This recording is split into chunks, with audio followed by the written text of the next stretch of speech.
Autopilot. You've just got home and realized that you don't remember a single moment of the journey. You drove through traffic, stopped at red lights, and avoided pedestrians while your mind was somewhere else entirely. Frankly, you could have run over half a dozen school children and you wouldn't even have noticed. That's autopilot mode, where everything in your head runs on sort of cruise control. This happens because your brain creates neural pathways for repeated behaviors. When you do something often enough, it gets processed by the basal ganglia instead of your prefrontal cortex. Why waste precious mental energy on tasks you've mastered when there are more important things to think about, like how long you're going to be in jail for those kids you just ran over? The scary part, studies show people in autopilot mode can perform complex tasks with near-perfect accuracy while retaining almost zero memory of doing them. Your brain decided the experience wasn't worth filing away in long-term storage. This is why familiar routes feel shorter than new ones. You literally weren't present for most of the journey. Mania. Mania feels like someone injected Class A drugs straight into your prefrontal cortex. Your thoughts race at highway speeds, jumping from idea to idea like a caffeinated pinball. Sleep becomes optional, food becomes irrelevant, and every idea you have feels like pure genius. During a manic episode, your brain floods with dopamine and norepinephrine while simultaneously reducing activity in areas responsible for judgment and impulse control. The result is a neurochemical cocktail that makes you feel invincible while making decisions that would horrify your future self. Like you might decide to redecorate your entire house at 3 a.m. or start 3 different business ventures selling the new great sport of sloth cart to ESPN. The cruel irony of mania is that while you feel more creative and productive than ever, you're actually less capable of completing tasks. Your attention span is about as short as a goldfish, but now you want to build the second Eiffel Tower. You start writing the great American novel, designing a new app, and planning a cross-country road trip all before launch, then abandon all 3 projects when something shinier catches your attention. Dissociation.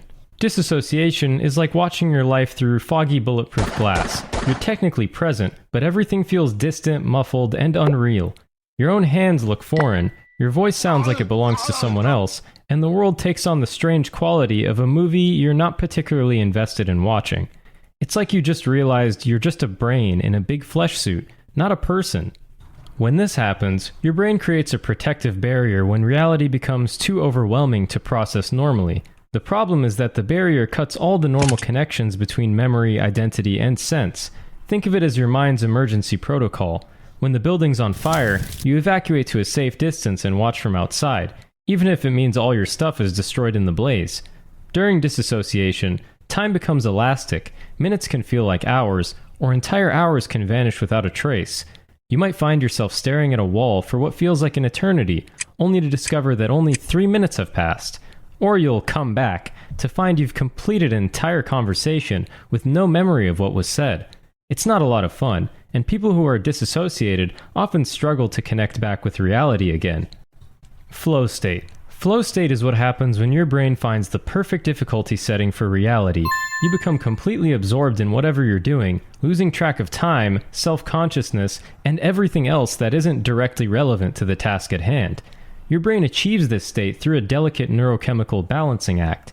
The prefrontal cortex, usually busy with self-criticism and future planning, downregulates just enough to quiet your inner critic without shutting down completely.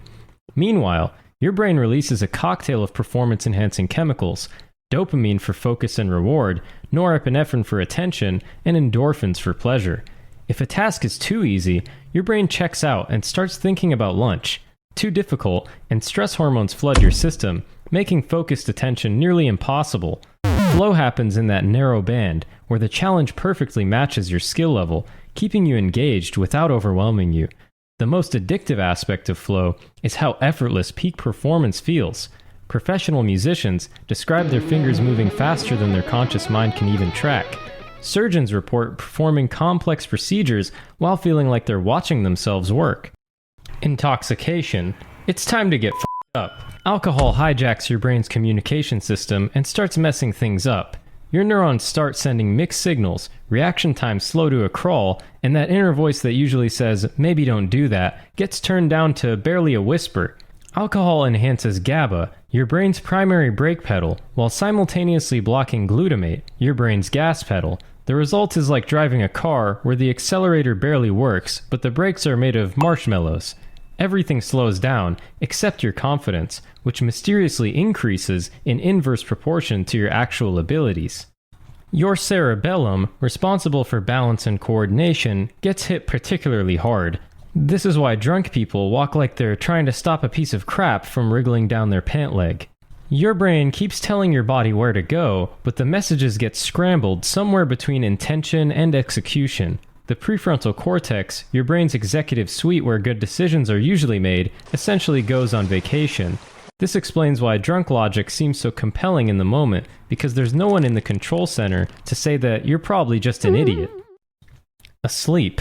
Sleep is when your brain transforms from a busting metropolis into a construction site working the night shift. While you're unconscious, your brain is really busy, sorting memories, cleaning out waste, and running maintenance on neural pathways.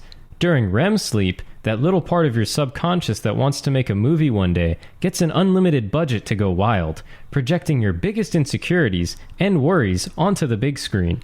The visual cortex fires wildly, while the logical reasoning areas clock out early, creating this bizarre narrative we call dreams. You'll find yourself flying through your childhood home while conversing with Gandhi about the flavor profile of Sydney Sweeney's bathwater, and your dreaming brain accepts this as perfectly reasonable. Your brain cycles through different sleep stages like a carefully choreographed dance. Deep sleep is when the heavy maintenance happens. Your glymphatic system kicks into high gear, washing away metabolic waste, including plaques associated with stuff like Alzheimer's disease. Though, maybe the worst thing about sleep is the possibility of sleep paralysis. Normally, your brain paralyzes your body during REM sleep to prevent you from acting out your dreams. Like putting a seatbelt on in a 4D movie.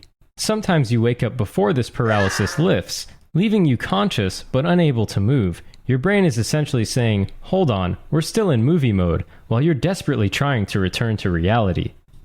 Hypnotized. Hypnosis is like a backdoor to your brain's mainframe.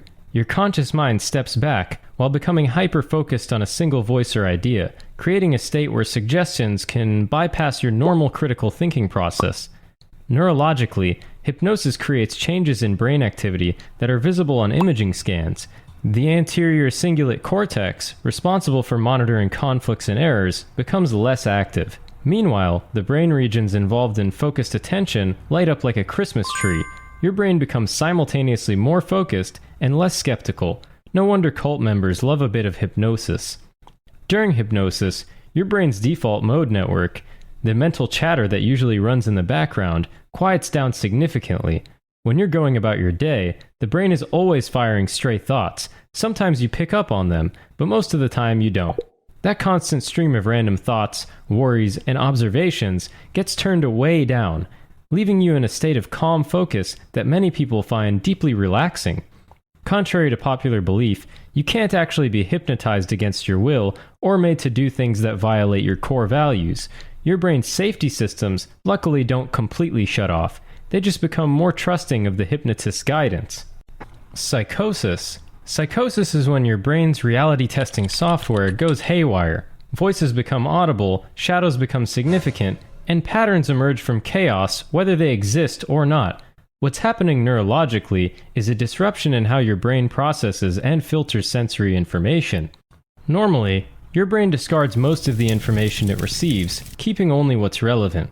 During psychosis, however, this system malfunctions, and everything becomes potentially meaningful. That random conversation happening 3 tables away, clearly about you. The way those clouds are arranged, obviously a message. The worst part is your brain can't even tell what's real or not, particularly when it comes to hallucinations. Your visual cortex fires just as strongly for a hallucinated spider as it would for a real one. From the inside, there's no difference between the two experiences. Delusions follow their own internal logic. Once the initial false belief takes hold, though, your brain works overtime to make everything else fit that narrative.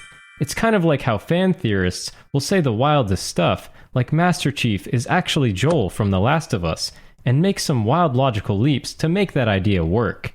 If you believe you're being followed, every coincidence becomes evidence, every glance becomes suspicion, and every bit of contradictory information gets reinterpreted to support the core delusion. So, how many of these have you experienced? Let me know in the comments, And if you liked this video, check out this one where we explain every sound that your body makes.